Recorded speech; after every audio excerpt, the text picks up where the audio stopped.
İranda ötən ilin son günlərində başlayan etirazlar artıq səngisə də, hökumətin ölkədə internetə çıxışı hələ də tam bərpa etmədiyi bildirilir.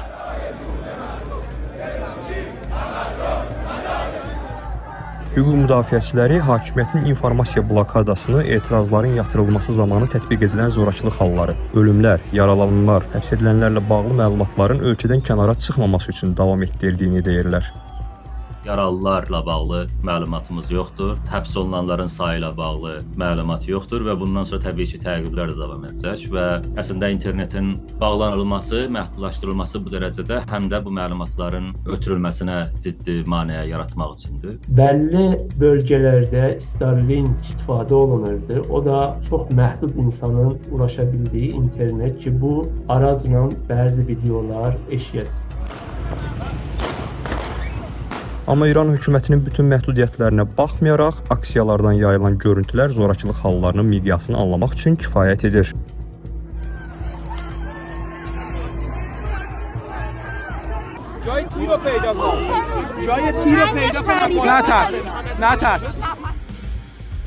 Rəsmi Tehran aksiyalarda indiyədək həlak olanların sayını 3117 nəfər olaraq açıqlasa da, insan haqları təşkilatları və bir çox başqa mənbələr bu sayın daha çox olduğunu bildiriblər. Amerika Birləşmiş Ştatlarında yerləşən Human Rights Activist News Agency İnsan Haqları Təşkilatı etirazlar zamanı azı 6126 nəfərin həlak olduğunu təsdiqləyib. Onlardan 5777-si etirazçı, 214-ü hökumətə bağlı qüvvələrin üzvləri, 49-u etirazlarda iştirak etməyən şəxslər, yaxud mülki vətəndaşlar olub. Qrupun məlumatına görə 17091 ölüm halı hələ də araşdırılır. Təşkilat həmçinin 8000-ədək insanın ağır yaralandığını, 41 mindən çox şəxsin saxlanıldığını qeyd edib.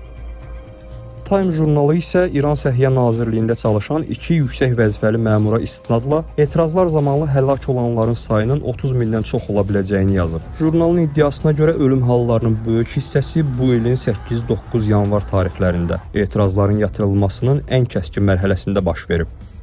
Bir çox insan işgəncə olub. Hətta bu Kəhrizək deyə bir bölgə vardır. Orada öldürülənləri qara bir şeyin içinə qoymuşdular. Orada bir çoxu deyirlər ki, canlıydılar. Xəstəxanaya gedib də tədavi olanları sadəcə ayaq üstündə tədavi edir, sadəcə göndərmişlər. Yəni bu insanların da durumu bəlli deyil. Yəni sonuçta bir insan güllə yersə bu uzun şeydə tədavi olunması lazımdır. Yəni böyle bir cinayətlə bəlkə də İran rejiminin bu son 47 il ərzində özəlliklə bundan öncə də İran toplu şəkildə edamlar edibdir. Amma bu şəkildə insanları öldürməmiş, bu şəkildə cinayət törətməmişdir. Günlərlə davam edən aksiyalara ölkənin ikinci ən böyük etnik qrupu sayılan Azərbaycanlılar da qoşulsalar da, onların iştirakının digər iri şəhərlərlə müqayisədə daha zəif olduğu bildirilir. Ali Khamenei and his thugs have committed mass crimes against the Iranian people. Bu vəziyyətin səbəblərindən biri kimi isə son İran şahının böyük oğlu Rıza Pəhləvinin etirazçılara dəstəyini bildirməsi və hazırki rejim devrilərsə yenidən hakimiyyətə gələ biləcəyini bəyan etməsi göstərilir.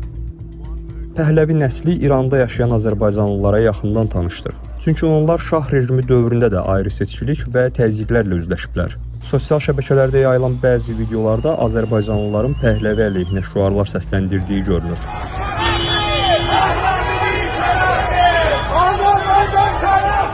Bəlli medialar propaganda aparır, yəni promot eləyirlər ki, liderdir və bu etirazlarda da bu ön plana çıxdı. Və Azərbaycanlıların əslində tam qatılmamasının, əslində qatıldılar da, yəni seyrək anlamda, yəni tam güclə qatılmamasının nədənlərindən birisi də elə budur. Çünki bu diktatoru götürüb başqa bir diktatoru gətirmək də bir şey də qazandırmayacaq. Azərbaycanlıların Pəhləvi dönəmindən təcrübələri var. Həm o dönəmin necə aşırı bir fars milliyyətçi tutumu olduğunu da bilirlər. Eyni zamanda Azərbaycanlılar 1946-dakı repressiyaları da kollektiv xatirələrində unutmayıblar. Yəni kollektiv bir hafizələri var bununla bağlı. Və bu dəyişikliyin nə instrument olaraq müsbət bir yerə aparacağını düşündülər. Bildilər ki, əslində bu dəyişiklik olacaqsa və bu hərəkat uğurlanacaqsa, etiraz aksiyaları daha doğrusu uğurlanacaqsa, bunlara müsbət nəticəsi olmaya bilər, hətta mənfi nəticəsi də ola bilər.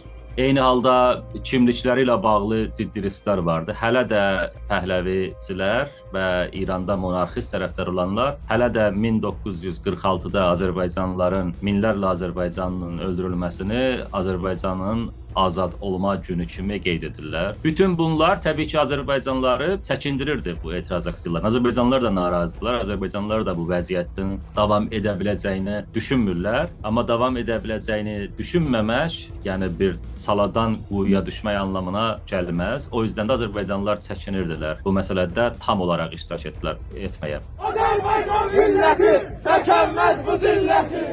Azərbaycanlılar etirazlarda fəal iştirak etməsələr də İran hökumətinin qəzəbi onlardan da yan keçməyib. Hüquq müdafiəçiləri aksiyalardan sonra həbs edilənlər arasında Azərbaycanlıların da olduğunu deyirlər. Gələn raporlara görə çoxlu insan tutulubdur. Geçmişdən aktiv olub hallarımız vardı, onlar tutulurlar və tamamilə əmniyyəti bir fəza hakimdir. Şəhərin hər tərəfində kontrollar vardır. Ağır silahlarla şəhərdə gəzib dolanırlar və bu da istər-istəməz insanlara da ciddi anlamda psixolojik etki də buraxır. Şəhərin girişi, çıxışı, şəhərin mərkəzlərində kontrol vardır. Yəni insanları kontrol edirlər. Təbrizdə tutulanlar vardır. Bizim onlara bu dəqiqə ulaşa biləcək heç bir bilgimiz yoxdur. İranda etirazlar ötən il dekabrın 28-də milli valyutanın məzənnəsinin kəskin ucuzlaşması və inflyasiyanın artması fonunda başlayıb. Aksiyalar əvvəlcə iqtisadi böhranla bağlı tələblərlə başlasa da, daha sonra hakimiyyət əleyhinə şüarlar səslənib. İran rəsmiləri etirazçılar arasında silahlı terrorçuların da olduğunu iddia edib. Fərqli qruplarla, hərbi işlərlə filanla və silahlı olması ilə işarə edir İran rejimi, amma heç zaman hər hansı bir görüntü, video yoxdur ki, bu insanlar hardadılar. Yəni İran hər yer kameradır, amma əgər o qruplar vardılarsa, İran rejimi niyə yaymır o videoları, əgər doğrudan da vardılarsa? Mütəxəssislərin fikrincə həm geosiyasi vəziyyət, həm də ölkə daxilində gedən sosial-iqtisadi geriləmə İran hökumətini kifayət qədər zəiflədib. Amma hakimiyyət daxilində struktur dəyişikliyi olmadan heç bir müsbət nəticədən danışmaq olmaz. Demokratik olmayan sistemlərdə hakim siyasi elitin arasında sat yaranmayana qədər etirazlar nəticə vermir. Yəni o zamana qədər ki, hakim siyasi elitin arasında sat yaranmayıb və bu etirazçılardan bir qrup, hakimiyyətdə olan bir qrup başqasının əleyhinə istifadə etməyi, biz ciddi bir siyasi dəyişikliyin orada baş verəcəyini görmürük. İranda etirazlar zamanı tətbiq edilən bir çox qadağaların vətəndaşların həyatını çətinləşdirdiyi deyilir. Gündəlik keçimlərini internet üzərindən təmin edən insanlar indi çıxılmaz vəziyyətdə qalıblar. Mütəxəssislərin fikrincə bu hal yeni etirazların elə də uzaqda olmadığından xəbər verir. Amma etirazlar ölkəsi olan İranda insanlar yalnız iqtisadi məsələlərə görə deyil, həm də etnik səbəblərdən hər an yenidən küçələrə axışa bilər.